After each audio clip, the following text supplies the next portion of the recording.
Welcome to Read Between the Lines, a book podcast. I am your host, Molly Southgate, and today I'm interviewing Elayne Audrey Becker. Hi there, how are you today?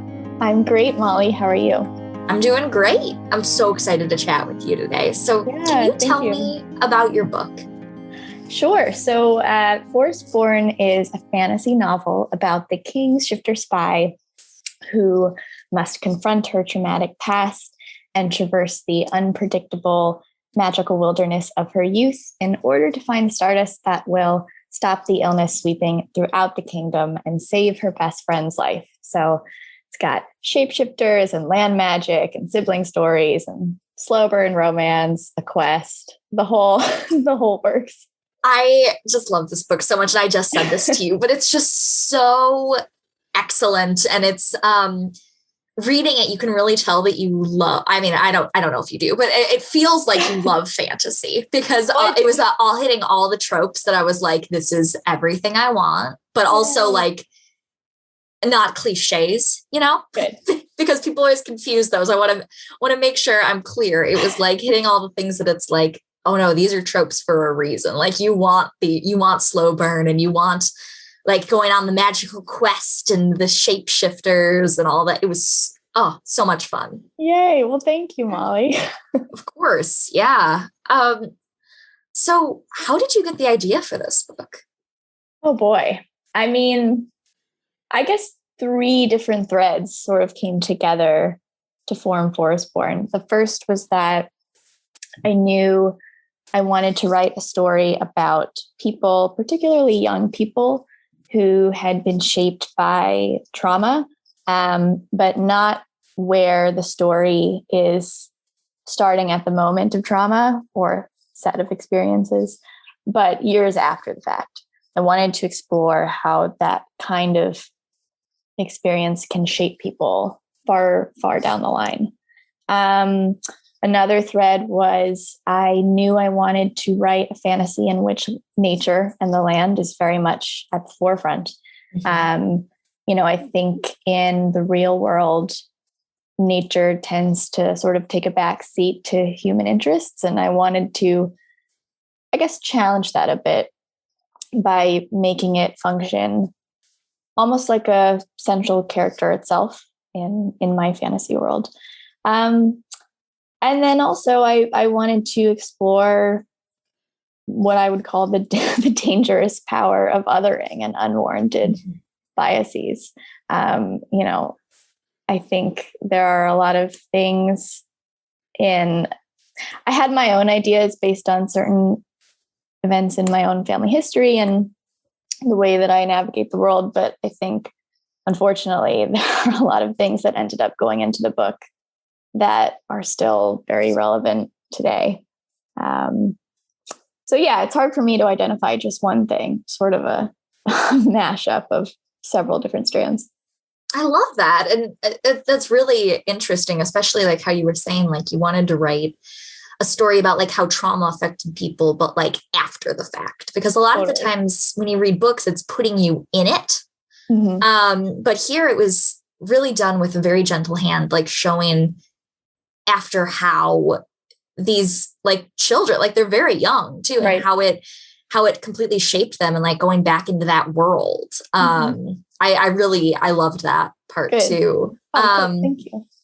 I want to talk a little bit more about how you were saying that you touch on like how the biases can shape them, because that was something really interesting, like how throughout the book, I'm not going to give anything away, but like throughout the book, you find that like maybe they were wrong about people, but from all sides. So it's not just like, oh, well, this other friend of the main character was wrong, or this person was, but it's like, no, the main character was wrong. And so was her brother. And so is this one. And like, there's all different ways. I love that. Can you tell me a little bit about the process of putting that in the book and like how you fleshed that out?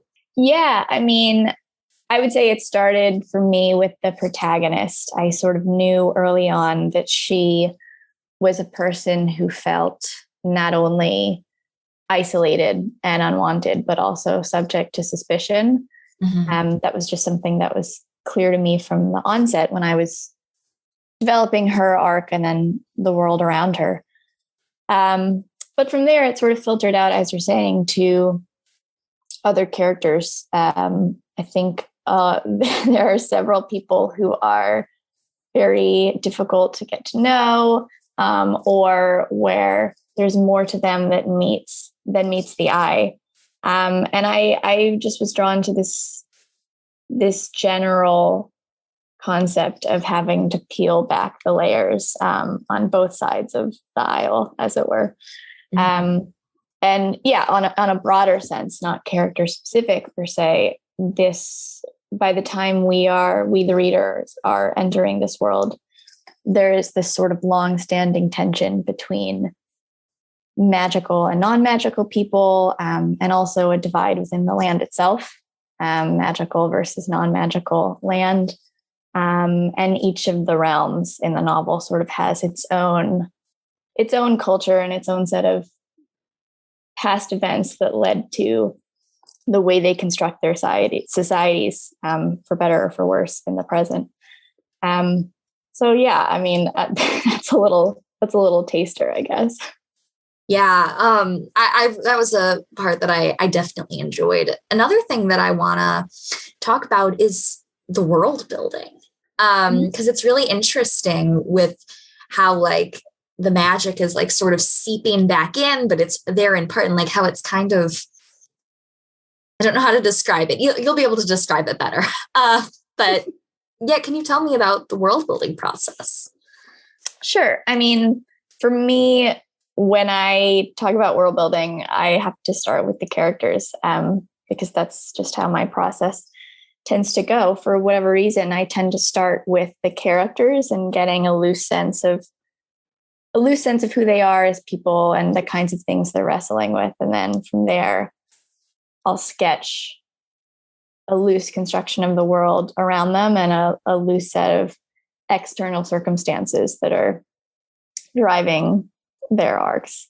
And then once I have those sort of building blocks, I'll go back and add depth and dimension to both sides. Mm-hmm. So for me, the world building in Forestborn started with, as I said, Rora, the protagonist, and her brother, and then also the royal family, who is very present in the story as well. And then from there, it is a secondary world fantasy, so it's a totally made up world. But I will say the continent is inspired topographically, so not politically or culturally, but purely in terms of the flora and fauna, by the, I guess, geographical landscape of different realms across, or regions across North America. So that was something I had a lot of fun doing, just in terms of capturing the look and the feel of the land and the continent.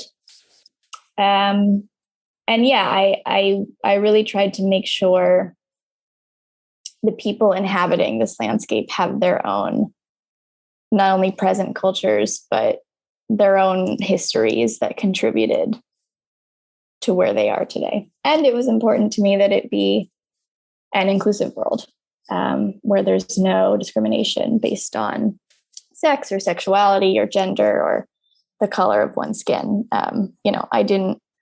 Those are unfortunately things still very present in our world today. And it was important to me to not also infuse that into my made up fantasy world.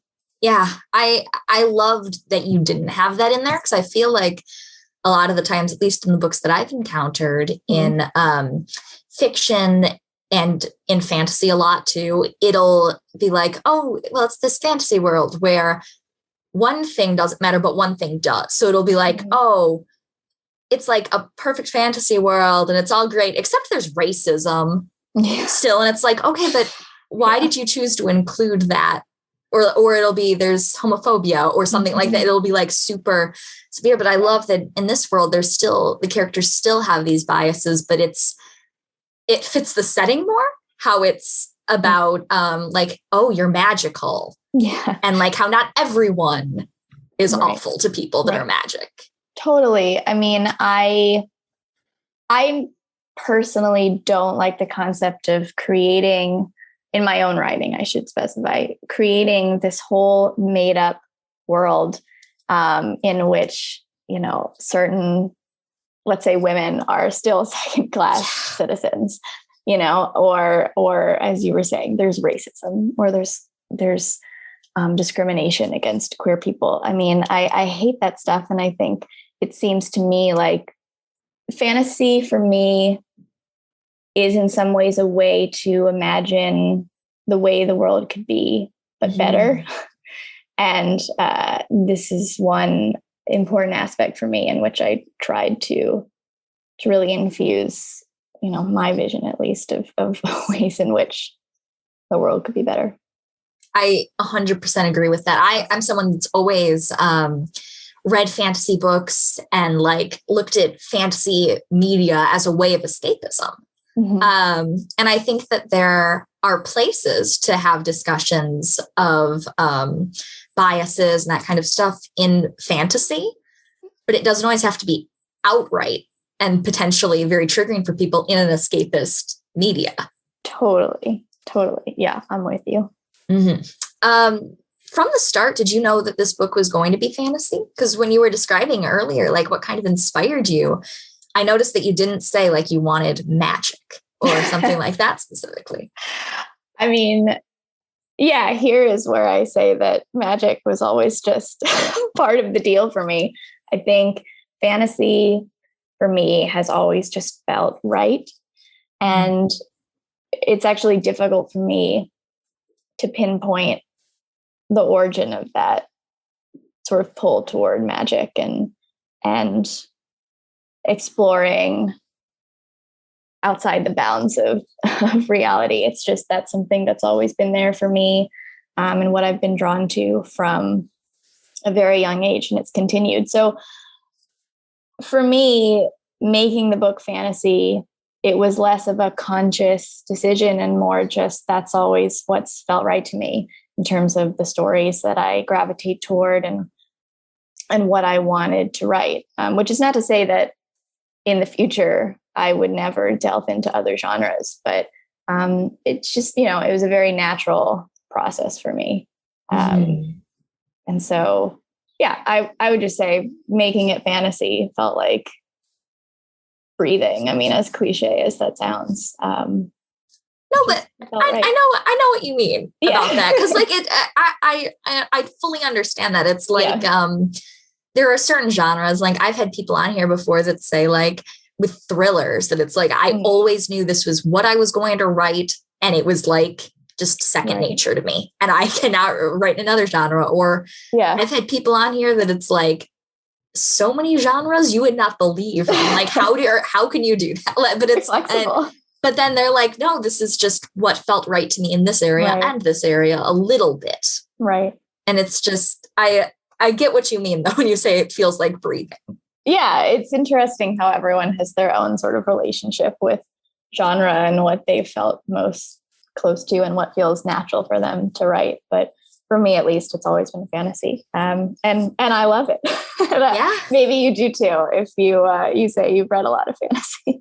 I definitely do. And as I was saying earlier, like you can really feel it in this book that you love it. Do you think that if you continue writing in fantasy, as it sounds like you will based on what you were saying, that you would continue on in this world, or would you keep creating new worlds? So I'll start by saying that Forestborn is book one in a duology. So the sequel is called Wildbound, and it's out next year. So there will definitely be one more book in this world and with these characters. Beyond that, you know, I'm sort of two minds. On the one hand, never say never. I love this world. And I would definitely be open to writing more books in it down the line. At the same time, ending this particular story with its 2-book arc feels right to me. And, you know, it does feel exciting almost to know that there will come a point at which I can set this world aside for however long that may end up being, and delve into new worlds and new stories and new sets of characters to explore. I've been writing the Forestborn world for a very long time. I know the book has only just come out, but for me, it's been a long process writing it and constructing it. So yeah, I will be sad to leave it behind and may return to it for sure. But at the same time, the 2-book arc feels right, I think. I love that. I love when books don't go on for too long. It's like a lot of times I feel that way about TV shows where it's like, oh, it's a dangerous game with TV shows. Yup, where it's like, okay, it went on for too long. You want to still be wanting more. Yeah. And that's why I love like duologies and trilogies, and even single books. Cause like one of my favorite books that I cannot remember the name of right now.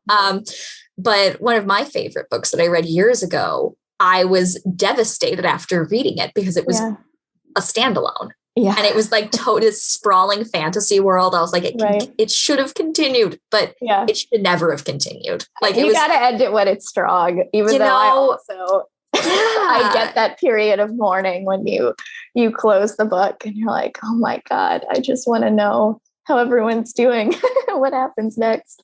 Yeah, but you don't want to finish it and be like, okay, well, I know every single detail about what happens next, and now I'm bored. Yes, exactly. You never want to hit a point, or I don't at least, where you get however far into the book, halfway through, 2/3 of the way through, what have you, and suddenly you're just reading it to get to the end. Yeah. Oh, yeah. Yeah. Yeah. Yeah. Which has happened sometimes for me in reading, as I'm sure it's happened to us all. So yeah, there's definitely merit in keeping things tight and hopefully keeping it exciting all the way through.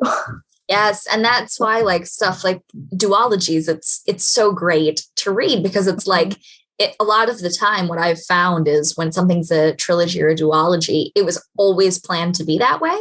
Right. Mm-hmm. Yeah, this was definitely planned to be that way. I will just toss in there. Always envisioned as a 2-book arc. At what point in your writing process did you figure out that it was going to be? Right at the beginning, to be honest. I will say from the beginning, when I was developing Forestborn, book 1, I always knew the very, very general trajectory for how the story would continue in book 2 and also the sort of ending imagery. That said, the path to getting there changed a lot over time as, Forestborn, of course, evolved over years from that original concept and the original outline to, something that suddenly has all of these different plot threads and, this new complexity and new character dynamics and so forth, which then all become things you have to weave into book 2 and wrap up in satisfying and believable ways. The plot threads, the character, I'd say emotional arcs and romantic arcs. And so I knew very early on where I wanted book 2 to end, but as I said, the path to getting there certainly has changed as Forestborn grew increasingly complex. All right. Yeah, that's really interesting. So you mentioned about like how you knew what the ending imagery was going to be. I will not ask you about that because I want to read the book and I want a spoiler-free zone. Yes, spoiler-free show. But can you tell me a little bit about imagery? Because as I was reading this, I was thinking, even just this morning, as I was reading more, I was thinking about how vivid so much of the imagery in it is. And without spoiling anything, I will say something very vague. I was at the scene by the water. I love the one place through the mist. And I was like, oh my goodness. I just adored that scene because I ship those characters so much. Yay! I'm being so vague. I know, but I see where you're going, and I know you know what I mean. But that scene, I was just sitting there like, oh my goodness. Like I felt like I was there. What sort of work did you do to put that imagery in and like really flesh out how these locations were going to be and like what scenes were going to happen there?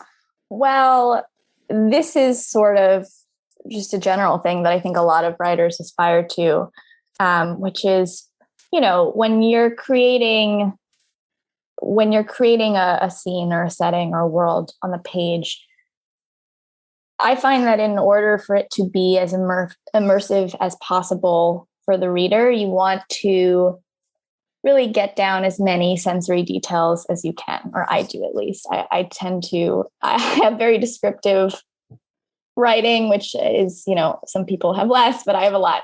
And I try to carve out not only what a space looks like, but also what it feels like. What are the scents? What are the sounds? Is it cold? Is it sort of sticky, humid heat because it's the middle of summer? I find that the more you sort of flesh out that overall picture and the different sensations of being there, the clearer it hopefully becomes in readers' minds.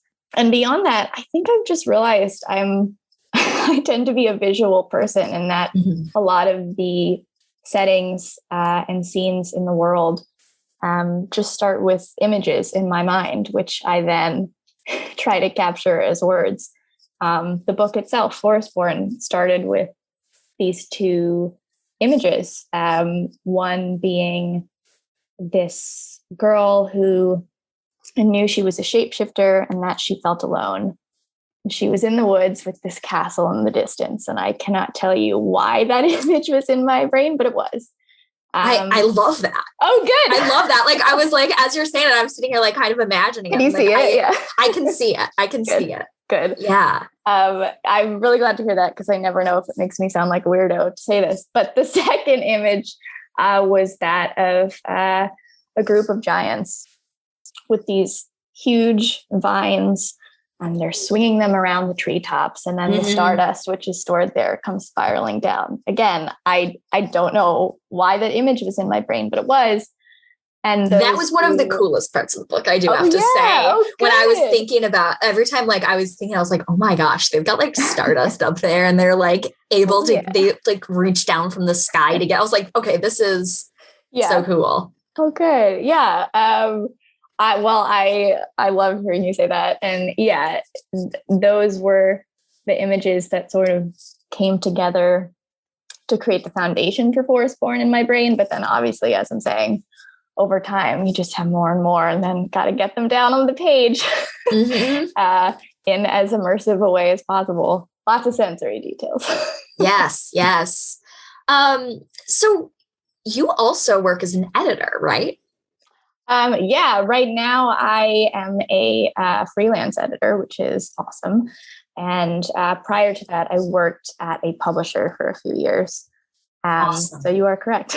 So has that influenced your writing in any way? Very much. I would say in a couple of ways. On the one hand, working as an editor gave me such a better understanding of how the publishing industry works as a whole. One of these, I would say, unfortunate realities of the publishing process is that about 95% of conversations about an author's book happen outside of their earshot, because they're happening in-house in the publishing office. And so for me to be able to sit in on that 95%, not for my own book, but for other people's books, over the years really helped remove a lot of the mystery for me in what kinds of conversations are taking place and how, different departments in the industry as a whole is operating. And I think that is important for me, at least in how I approach my writing. And then, on the other hand, and this is, I would say, this had a closer correlation to how I actually ended up putting the words on the page. Working as an editor allowed me to both, that process where I'm not only working with my own authors in helping them identify strengths and weaknesses in their manuscripts and trying to help them maximize the story's potential and make it the best that it can be and develop all of the different, characterizations and world building and magic systems if it's a fantasy and so forth. That kind of repeated exercise, and also sitting in on conversations or engaging in conversations with other editors and hearing the kinds of strengths and weaknesses they are identifying when they're looking at a submission or manuscripts that they are editing. All of that comes together, or came together for me, to form this much more solid foundation than I would have had otherwise for things to look for in my own writing and ways to approach, character work, for example, or world building or pacing or what have you. So, hugely influential. And I gave a long answer. I could talk for hours about, about the impact. It's so interesting. Okay. Yeah. It's multifaceted, but definitely was helpful. I mean, that's the short version. That's really cool. Because I work with a lot of publicists and I obviously talk with a lot of authors on this show. And I still understand 2% of the industry. I know. Yeah. Most of what I talk about with people on here is how does it work? What did you do? Getting submitted and that kind of stuff. And it's I still don't understand. So I cannot even imagine how helpful that must be. Yeah. Having such an insider perspective on it. Totally. And just to be clear, there's still so much that I don't know either. I think it would take, I don't even know how long to learn all of the ins and outs, if that's even possible, because, the industry, particularly nowadays, with the world being what it is constantly evolving, but definitely having a deeper understanding than I otherwise would is helpful. Yeah, that's so cool. So were there any books that inspired Forestborn? Yes. I like that I had to think about that for a minute. Yes. I'm going to give you 3. Okay. One has to be my all-time favorite book, which is Juliette Marillier's Daughter of the Forest. Oh, I've never read that one. Oh, Molly, you must. Okay. And anyone listening must. I'm putting it on my Goodreads right now. Thank you. Yeah, add it to the TBR. Daughter of the Forest, I would say, in a few ways. She evokes the most wonderful atmosphere in her novels, and particularly that one. The protagonist has this very deep connection to the forest and the land around her. And also a very, I would say, loving and also complex relationship with her brothers. She has 6. 6. So 6. Oh, yes. So, dynamics between the characters, the romance is to die for. Her prose is exquisite. I'm just going to turn this into a fan ramble about Daughter of the Forest. So I'll cut myself off there, but I would say I love it. I love all the rambles. Yeah. I encourage those on this show. Yeah. Number 2, this is actually going to be 3 books. I lied instead of 1, which is The Lord of the Rings. Oh, yes. Very unoriginal for a fantasy author to say, but I have to say it. Both in terms of, I love that sort of there and back again adventure tale format, which, has made its way into Forestborn. And also the way that Tolkien made the land function almost like a character itself. It's so wonderfully developed and present in the novel. And also his world building is just, I don't understand how he did it, but it's amazingly complex. So those were all things that inspired me for Forestborn. And the last is going to be Kristen Cashor's Graceling. I read that at, I would say, an early age, and seeing a protagonist, particularly a female protagonist who was a survivor and who was so strong. At the time, I hadn't actually seen that very often. That kind of protagonist at the helm of a fantasy novel. And it very deeply impacted me.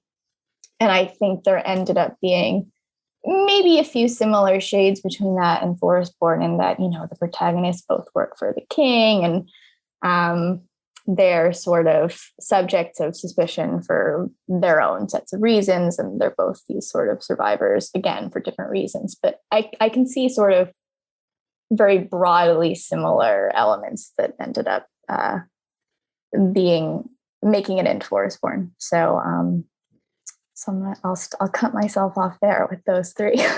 But that's really interesting. And I love that you did cite Lord of the Rings, because I feel like a lot of the time people are like, I'm not going to say, because that's the one that like inspired all fantasy books. I'm pretty not much cool enough for that. I just no, but I know you are because you said it. And it's one that is absolutely incredible. And I can definitely see like that. And I love what you were saying about the there and back again. Like, I love that type of story, how it goes. And it's like the characters are back, but they're different people, but they're in the same place again at the beginning. Yep. I love all the symbolism and all of that. Same. And I'm not quite to the end of Forestborn, but I can already feel it. Like, as I was reading it, I'm like gearing up for the buckle up. For that there. I know I was sitting in there and I was reading it. I'm like, oh God, the ending is going to wreck me, isn't it? Like, I will say nothing other than sit here and smile. Oh, all right. I'm going to go finish it later. But yeah, I was prepared. I'm like, oh no, what's it going to do to me? What's it going to do, Molly? What's it going to do? All right.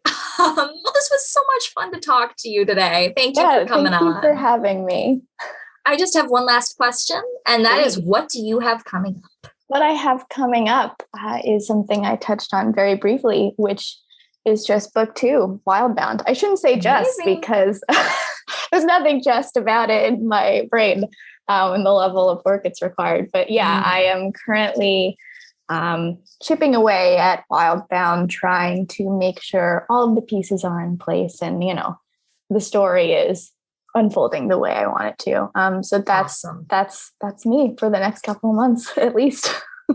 Amazing. Well, if you want to come back on and talk about Wildbound when it comes out, please. I would love to have you back on. I would love to be back. All right. Well, for Read Between the Lines, my name is Molly Southgate. And I'm Elayne Audrey Becker. Let's end this the way all great stories end. Happily ever after. The end. Thank you for listening to Read Between the Lines, a book podcast. You can follow the show on Instagram and Facebook at Read Between the Lines Podcast and on Twitter at RBTL Podcast. Make sure to follow the authors who I've been talking to hear all about their upcoming projects, and also because they're cool people. This show is hosted by me, Molly Southgate, and produced and edited by my dad, Rob Southgate. Read Between the Lines is a Southgate Media Group production, and you can find all the great content put on by the network at southgatemediagroup.com. You can read the story of how I and many other podcasters started in the anthology book Pod Life, which you'll find at the link in the show notes. Also in the show notes are links to buy the books featured on this episode. Using those links supports this show and the incredible authors being interviewed. Have a great week and keep reading.